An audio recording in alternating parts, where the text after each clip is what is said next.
Welcome into Duval Daily, presented by GenJag.com. I'm Jordan Lugo. Thanks so much for tuning in here on Friday, January 26th. Hope everyone has a happy and safe weekend. Today we're talking about some free agent guards, potential moves the Jaguars could make in free agency, trying to improve that interior of the offensive line. Yesterday we heard a whole bunch of scapegoating and blaming and nothingness out of Trent Baalke. Today, again, we're talking about something he talked about quite a bit yesterday, getting bigger and stronger in the trenches. He went on to blame systematic issues for why some individuals weren't playing as well, while also continuing to say that they need to get bigger and stronger in the trenches multiple times. So who knows what Trent Baalke is thinking, talking about, doing, etc. They let the contract of their assistant offensive line coach expire. They're not bringing him back. Maybe that's supposed to help the systematic issues. But today we're talking about fixing the talent issues. And the talent issues are on this roster because of, one, Trent Baalke, right? Talking about fixing the interior of the offensive line, specifically guard. But the Jaguars, their interior of their offensive line was supremely disappointing in 2023. Really looking back all the way at 2022, Doug Peterson's first year here as head coach, not very good. Not very good in the interior offensive line department. They've got to do a better job of keeping pressure out of Trevor Lawrence's face from the middle of that line of scrimmage. They've got to create more push in the run game. Both of these things have got to happen for this offense to be more functional. At center, Luke Fortner really regressed in 2023 from what was like an okay rookie season. We'll talk more about center in another show. We're going to focus on guards here. Brandon Sheriff, starting right guard. I love this guy. He has battled through injury for the Jaguars. He has been a leader. One of the few guys up front doing a good job keeping Trevor Lawrence, his quarterback, fairly clean. But he's up there in age, not getting the same push that you used to see from him in Washington. And he's the third highest paid guard in football. So you talk about those factors. The Jaguars could save a lot by moving on from him.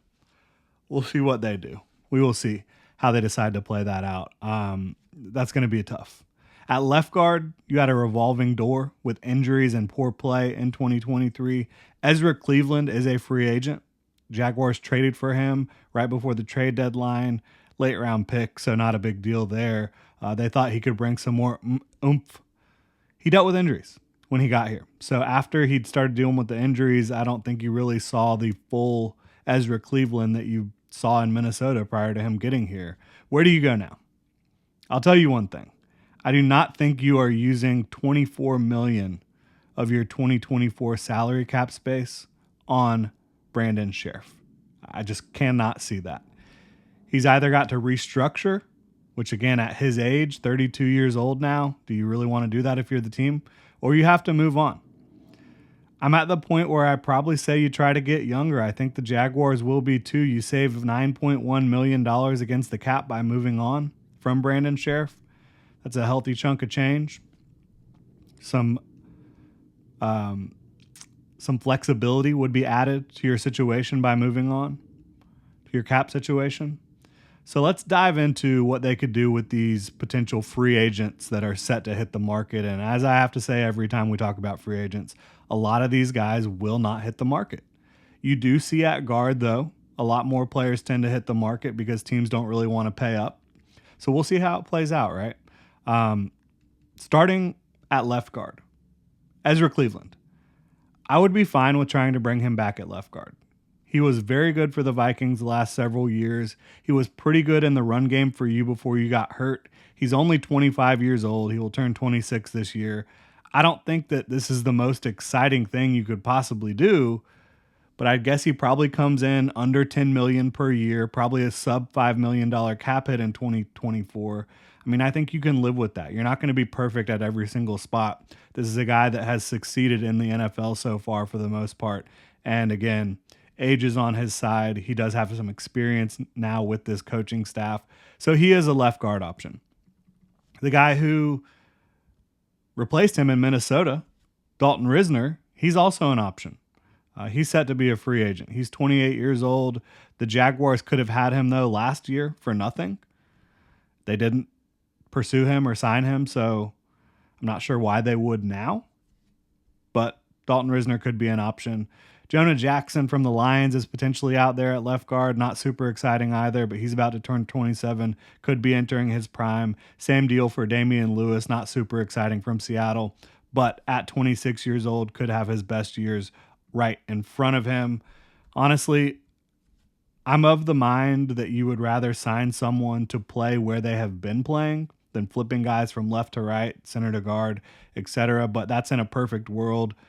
Things are not always perfect. There are not a ton of really high quality left guard candidates out there. So there are a lot more guys playing right guard than left in the upcoming free agency cycle. So you might sign two guys that played right guard last year. We'll see how it plays out. Ezra Cleveland, though, I think when you look at the left guard, pure left guard options, is probably your best bet. At right guard, Kevin Dotson is set to hit free agency. He had a great year with the Rams. Played for the Steelers prior to that, being traded. He's very good in pass pro. He really improved in the running game in LA. He is a big boy, over 320 pounds. Could bring some toughness to your interior offensive line. He's 27 years old. So again, probably entering the prime of his career. I think he and Robert Hunt from Miami are going to be the top guards in terms of play on the field, but also in terms of the money that they get in this free agency cycle. Hunt is a mauler, another big right guard at over 330 pounds, solid baselines as both a run and pass blocker. He's 27 years old, like Kevin Dotson. So I think those two guys are going to be the two big money guys in this free agency cycle. Kevin Zeitler, he's been a stalwart his whole career. He is older. I think he's 33 years old. But he's still been playing tremendous. He's been tenacious in Cleveland, in Baltimore the last couple years. Older, but I would not hate to see that. I think he brings some toughness. I think he brings some skill to your interior offensive line if you think he can still get it done, which based on everything we've seen in Baltimore, it looks like it. If you just need stopgap options, maybe guys that are just competing to be backups for you. I mean, Tyler Shatley, Graham Glasgow, Greg Van Roten. Roten was cut by the Jaguars back in the day, 2017, year they went to the AFC Championship. If you want to try to find a diamond in the rough type of guy, maybe a Nick Allegretti from Kansas City, he could be starting in the conference championship game this weekend for the Chiefs if Joe Thuney is unable to go. David Edwards from Buffalo could be a guy that could work out for you. But I honestly think when you're looking at this free agency with these guards, and of course, there's potentially other guys that could hit the market if teams want to shed contracts. Like the Jaguars could be trying to shed Brandon Sheriff's contract. So there's guys like that could always hit the market. I think your best options right now are trying to bring back Ezra Cleveland and then trying to go out and get a Dotson or a Hunt. Spending money, unfortunately. You've spent money at guard. You spent a ton of money bringing in Brandon Sheriff. You've spent a ton of money at tackle, bringing in Cam Robinson. And this interior, it's still disappointing. This offensive line as a whole, still fairly disappointing. I think Dotson or Hunt probably come in around what you paid Sheriff when you signed him a couple years back, mid to high teens. You use the signing bonus to prorate a bunch of that cap hit. You're probably talking about a cap hit in 2024 of, under $7-8 million. So not going to massively impact your 2024 cap, but it will impact the cap down the road. So if you sign either Dotson or Hunt, you got to make sure you think that they can play for you and play for you at a high level for the next several years.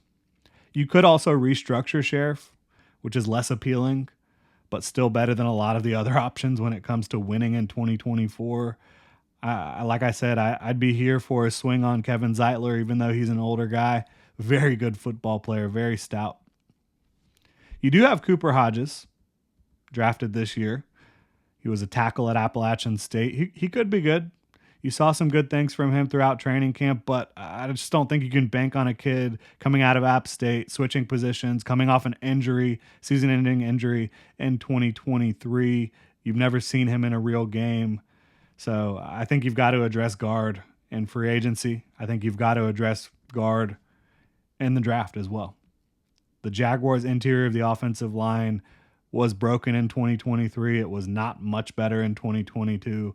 They've got rapid improvement if they want to get back to being the type of offense that can really test defenses week in and week out and really give defenses problems. You cannot be one-dimensional in this league. They've got to figure out how to run the ball. They've got to figure out how to get Trevor Lawrence some better interior protection. We will do another show talking about centers. Really appreciate y'all tuning in. If you enjoy the content, please like, subscribe, hit that notification bell. You can also check out genjag.com/shop, pick up some new Duval gear like the hat I'm wearing right now. Really appreciate y'all. Have a good one.